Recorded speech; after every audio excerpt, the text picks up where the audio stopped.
ಕೊಲೆಯಾಗಿರೋ ಈ ಸುಹಾಸ್ ಶೆಟ್ಟಿ ಯಾರು?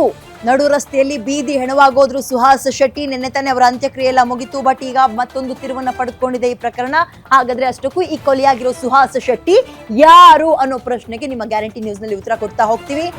Rowdy sheeter ಆಗೋಕ್ಕೂ ಮುನ್ನ ಸಕ್ರಿಯ ಹಿಂದೂ ಕಾರ್ಯಕರ್ತರಾಗಿದ್ರು ಸುಹಾಸ್ ಶೆಟ್ಟಿ.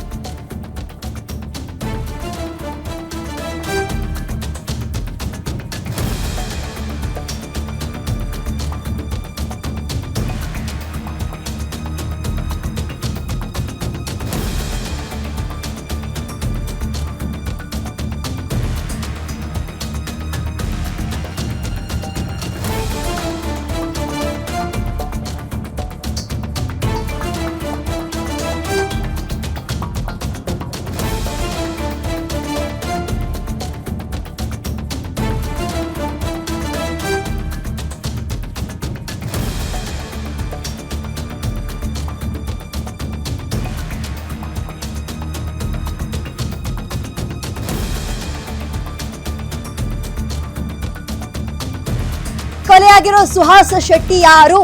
ರೌಡಿ ಶೀಟರ್ ಆಗೋಕ್ಕೂ ಮುಂಚೆ ಈತ ಏನಾಗಿದ್ದ, ಏನ್ ಕೆಲಸ ಮಾಡ್ಕೊಂಡಿದ್ದ ಅಂತ ನೋಡೋದಾದ್ರೆ ಸಕ್ರಿಯ ಹಿಂದೂ ಕಾರ್ಯಕರ್ತನಾಗಿದ್ದ ಸುಹಾಸ್ ಶೆಟ್ಟಿ. ಮಂಗಳೂರಿನ ಕಾಟಿಪಾಳ್ಯ ಕೋಡಿಕೆರೆ ನಿವಾಸಿಯಾಗಿದ್ದ ಈ ಸುಹಾಸ್ ಶೆಟ್ಟಿ. ಈ ಸುಹಾಸ್ ಶೆಟ್ಟಿಯ ವಿರುದ್ಧ ಒಟ್ಟು 5 ಕೇಸ್ಗಳಿತ್ತು. ಸುಹಾಸ್ ವಿರುದ್ಧ ಕೇಸ್ ನಂಬರ್ 1 ಸುರತ್ಕಲ್ನಲ್ಲಿ ಫಾಜಿಲ್ ಕೊಲೆ ಆರೋಪ. ಫಾಜಿಲ್ ಕೊಲೆ ಕೇಸ್ನಲ್ಲಿ ಜೈಲಿಗೆ ಹೋಗಿದ್ರು ಸುಹಾಸ್. ಕಳೆದ ವರ್ಷ ಮಾರ್ಚ್ ನಲ್ಲಿ ಜಾಮೀನಿನ ಮುಖಾಂತರ ಹೊರ ಬರ್ತಾರೆ. ಸುಹಾಸ್ ವಿರುದ್ಧ ಮತ್ತೊಂದು ಕೇಸ್ ಯಾವುದಿತ್ತು ಅಂತ ನೋಡೋಣ. 2016ರಲ್ಲಿ ಬೆಳ್ತಂಗಡಿಯಲ್ಲಿ ಕೇಸ್ ಕೂಡ ದಾಖಲಾಗುತ್ತೆ. ಅದಕ್ಕಿಂತ ಮುಂಚೆ ಇನ್ನೊಂದು ಸ್ಕ್ರೀನ್ ನಲ್ಲಿ ಗಮನಿಸ್ತಾ ಇದ್ದೀರಿ, ಬಹಳ ಪ್ರಮುಖವಾಗಿ ಸದ್ಯಕ್ಕೆ ಸಿಕ್ಕಿರುವ ಗ್ಯಾರಂಟಿ ನ್ಯೂಸ್ಗೆ ಎಕ್ಸ್ಕ್ಲೂಸಿವ್ ಚಿತ್ರಣ.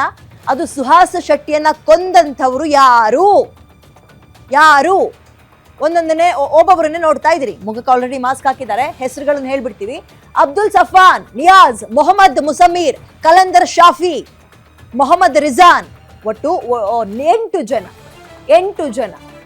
ನಿಯಾಜ್, ಮೊಹಮ್ಮದ್ ಮುಸಮೀರ್, ಕಲಂದರ್ ಶಾಫಿ, ಮೊಹಮ್ಮದ್ ರಿಜ್ವಾನ್, ನಾಗರಾಜ್ ಹೆಸರು ನೆನಪಿಟ್ಕೊಳ್ಳಿ, ನಾಗರಾಜ್. ಒಟ್ಟು 2 ಹಿಂದೂಗಳಿದ್ದಾರೆ ಇದರಲ್ಲಿ. ಮತ್ತೊಬ್ಬನ ಹೆಸರನ್ನು ಕೂಡ ಹೇಳ್ತೀನಿ. ನಾಗರಾಜ್ ಜೊತೆಗೆ ಮತ್ತೊಬ್ಬ ಇದೀಗ ಒಟ್ಟು 2 ಹಿಂದೂ ಧರ್ಮದವರು, ಇನ್ನ 6 ಜನ ಮತ್ತೊಂದು ಧರ್ಮಕ್ಕೆ ಸಂಬಂಧಪಟ್ಟಂತವರು. ಇಷ್ಟು ಜನ ಸೇರ್ಕೊಂಡು ಈ ಒಂದು ಮರ್ಡರ್ ಮಾಡಿದ್ದಾರೆ. ಬಟ್ ಈಗ ಗೊತ್ತಾಗಬೇಕಾಗಿರುವಂತದ್ದು ತನಿಖೆಯಲ್ಲಿ ಇದು ರಿವೆಂಜ್ ಮರ್ಡರ, ಧರ್ಮಕ್ಕೆ ಸಂಬಂಧಪಟ್ಟಂತಹ ಮರ್ಡರ ಅಥವಾ ಗ್ಯಾಂಗ್ ವಾರ್ ಅನ್ನೋದಾದ್ರೆ ಇವ್ರಗಳ ನಡುವೆ ಏನೇನು ವ್ಯವಹಾರ ಇತ್ತು, ಯಾವ್ದಾದ್ರು ವ್ಯವಹಾರದಲ್ಲಿ ಕೈ ಸುಟ್ಕೊಂಡಿದ್ರ, ಏನಾದ್ರು ಕಿತಾಪತಿ ಆಗಿತ್ತಾ, ಸುಹಾಸ್ ಶೆಟ್ಟಿ ಕಂಡ್ರೆ ಇವ್ರುಗಳಿಗೆ ಯಾಕೆ ಆಗ್ತಾ ಇರ್ಲಿಲ್ಲ, ಮತ್ತು ಯಾವಾಗಿಂದ ಪ್ಲಾನ್ ಮಾಡಿದ್ರು, ಏನ್ ಪ್ಲಾನ್ ಹಾಕಿದ್ರು, ಇವ್ರ ಪ್ಲಾನ್ ಪ್ರಕಾರವೇ ಎಲ್ಲವೂ ಆಯ್ತಾ, ಕುತೂಹಲ ಮೂಡಿಸ್ತಾ ಇದೆ. ಮೊಹಮ್ಮದ್ ಮುಸಮೀರ್, ಕಲಂದರ್ ಶಾಫಿ, ನಿಯಾಜ್, ಅಬ್ದುಲ್ ಸಫಾನ್, ಮೊಹಮ್ಮದ್ ರಿಜ್ವಾನ್, ನಾಗರಾಜ್. ಇನ್ನೊಂದುಗಳ ಹೆಸರುಗಳು ಹೇಳಕ್ ಹೋದ್ರೆ ಇದೊಂದು ರೀತಿ ಹೆಸರುಗಳು ಕನ್ಫ್ಯೂಷನ್ ಆಗುತ್ತೆ. ಈಗ ನಮಗೆ ಈ ನಾಗರಾಜ್ ಇವ್ರದೆಲ್ಲ ಹೇಳಿ ಅಭ್ಯಾಸ ಆಗಿದೆ. ಉಳಿದಂತ ಸ್ವಲ್ಪ ಕನ್ಫ್ಯೂಷನ್ ಇದೆ ನೋಡಿ. ಮೊಹಮ್ಮದ್ ಅಂತ 2 ಸಲ ಇದೆ. ರಿಜ್ವಾನ್, ಮುಸಮೀರ್, ಮುಂದಕ್ಕೆ ಹೆಸರು ಚೇಂಜ್ ಇದೆ. ಒಟ್ಟು ಇವರೇ ಸುಹಾಸ್ ಶೆಟ್ಟಿಯ ಹತ್ಯೆ ಮಾಡಿದಂಥವ್ರು, ಹಂತಕರು.